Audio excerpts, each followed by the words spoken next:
உனக்கும் பாரதிக்கும் நிறைய தடவை நிறைய பிரச்சனை நடந்திருக்கு. ஆ, அது எல்லாருக்குமே தெரியும். சொல்லப்போனா இன்னைக்கு நீ ஜெயில இருக்கிறதுக்கு காரணமே அந்த பாரதி தான். இப்போ ஒருவேளை அந்த பாரதி உன்னை கொன்னுட்டான்னு சொல்லி அவ மேல பழிய போட்டா இந்த ஊர் உலகம் அதை அப்படியே நம்பிடும்.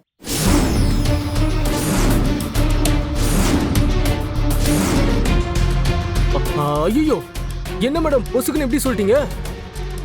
கடைசியில ஆட்டை கடிச்சு மாட்டை கடிச்சு மனுஷனையே கடிக்கிற மாதிரி என்ன போட்டு தள்ளணும்னு பிளான் பண்றீங்களா மேடம்? இதெல்லாம் கொஞ்சம் கூட நல்லா இல்ல மேடம். நான் உங்களுக்காக எவ்வளவு பண்ணிருக்கேன். கடைசியில என் உசுரை கேக்குறீங்களே மேடம். ஏய் துரை, உனக்கு கொஞ்சமாவது மண்டையில மூளை இருக்கா? உன்னை கொலை பண்றதுக்கு நாங்க உன்னையே ஜெயில இருந்து ஜாமீனுக்கு எடுப்போமா? ஏய், இதெல்லாம் வெறும் செட்டப்பு தான். உன்னை யாருமே கொல்ல போறதில்ல. நீ வாண்டடாவே பாரதியோட கண்ணுல படுற மாதிரி போய் அவகிட்ட ஏதாச்சும் பிரச்சனை பண்ணி ஒரு சின்ன அடிதடி மட்டும் நடக்கிற மாதிரி ஒரு டிராமா பண்ணு போதும். அதுக்கப்புறம் பாரதி தான் நடந்த பிரச்சனை இல்ல, இந்த பழைய பகையெல்லாம் மனசுல வச்சு அடிச்சு கொலை பண்ணிட்டான்னு ஒரு அனாதை பணத்தை எரிச்சு அத நீதான்னு ஊர்ல இருக்கிறவங்க எல்லாரையும் நம்ப வச்சிடலாம். உனக்கும் பாரதிக்கும் பிரச்சனை நடக்கிறப்போ அவரோட கைரேகா அங்கங்க இருக்கிற எல்லா இடத்துலயும் பதிவாகிற மாதிரி செட்டப் பண்ணிடுவோம். சோ நாம இது எல்லாத்தையும் வச்சு பாரதி மேல கொலை பழிய போட்டு உள்ள தள்ளுறது ரொம்ப ஈஸி. அது புரியாம ஏதோ உன்னை கொலை பண்ண வந்தோம் அப்படி இப்படின்னு விடவெடுத்து போய் நிக்கிற. நீ செத்து போயிட்ட மாதிரி கொஞ்ச நாளைக்கு தலைமறைவா இருந்தாலே போதும். மத்ததெல்லாம் நாங்க பாத்துக்கிறோம். அட்ரஸ் சக்க பிளான் வேற லெவல்ல தான் மேடம் இருக்கு. நீங்க சொன்ன மாதிரி மட்டும் நடந்துருச்சு, பாரதி கன்ஃபார்மா பெர்மனண்டா ஜெயில் தான்.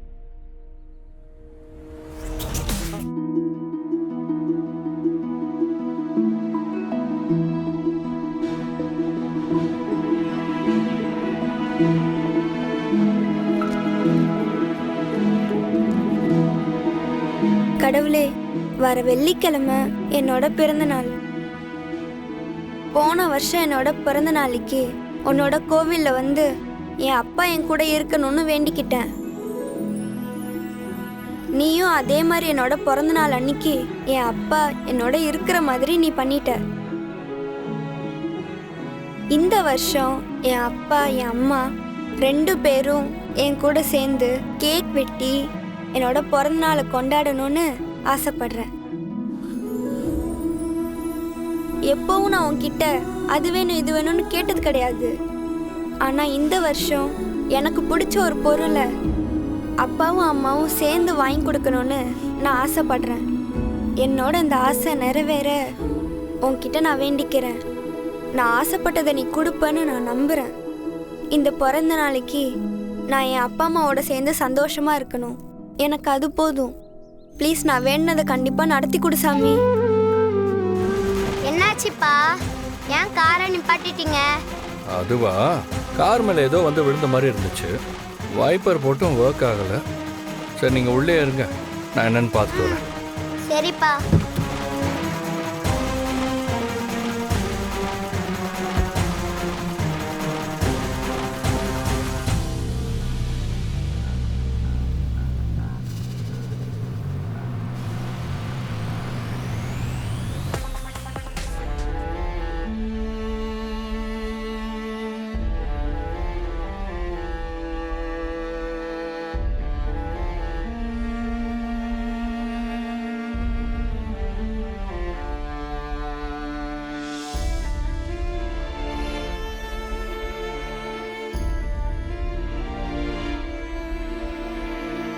தமிழ் தன்னோட வேண்டுதலை கடவுள்கிட்ட சொல்றதுக்காக தான் கோயிலுக்கு போய் இந்த சீட்டை எழுதி வச்சுட்டு வந்திருக்கா.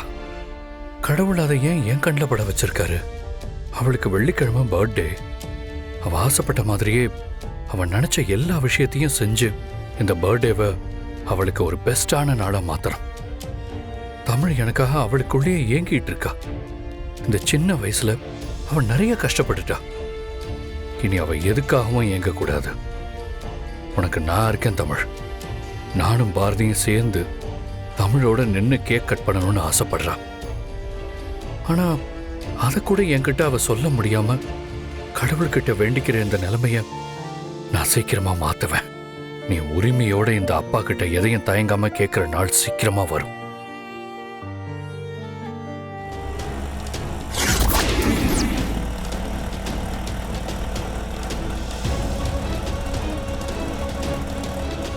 அண்ணா இங்கே நிறுத்துங்க.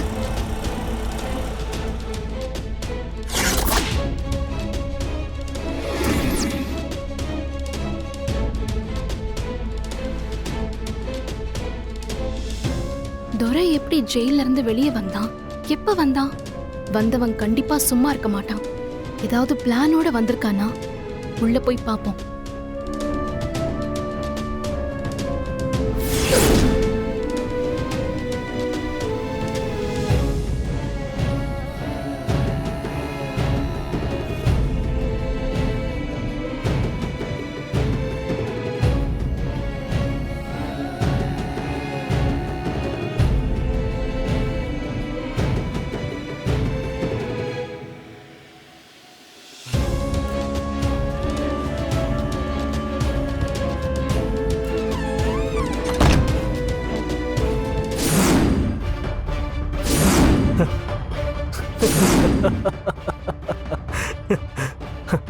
சும்மா சொல்லக்கூடாது பாரதி. கரெக்டா என்ன ஃபாலோ பண்ணிட்டு நான் இருக்கிற இடத்துக்கே வந்துட்டேன். நீ எப்படிடா ஜெயில இருந்து வெளியே வந்த? அட என்ன பாரதி, பொசுக்குன்னு எப்படி கேட்ட? நீ ஜெயில புடிச்சு போட்டா என்னால வெளியே வர முடியாதுன்னு நினைச்சியா? எனக்கு கனெக்ஷன் இன்டர்நேஷனல் லெவல்ல இருக்கு. இப்படின்னு சொடக்கு போடுறதுக்குள்ள நான் இந்த ஊரை விட்டு இல்ல, இந்த நாட்டை விட்டே போயிடுவேன். அவ்வளோ பவரான ஆளை பார்த்து எப்படி ஜெயில இருந்து வந்தேன்னு கேக்குறது சின்ன பிள்ளைத்தனமா இல்ல? சரி சரி, இப்ப அதெல்லாம் முக்கியம் கிடையாது. நீ எதுக்கு என்ன ஃபாலோ பண்ணிட்டு வந்த? பாரதி, இப்ப நான் ஒரு விஷயம் சொல்லட்டுமா? பாரதி, நீ என்ன நினைச்சிட்டு இருக்க தெரியுமா? நீ என்ன ஃபாலோ பண்ணிட்டு வந்து நான் இருக்கிற இடத்தை கண்டுபிடிச்ச மாதிரி ஒரு கெத்துல இருக்கிற. அது புரியுது. ஆனா விஷயம் என்னன்னா, இது எல்லாமே நம்ம பிளான். உன்னை என்ன ஃபாலோ பண்ண வச்சது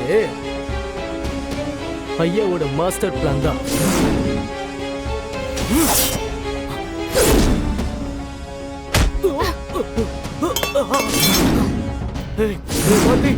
வேண்டாம்.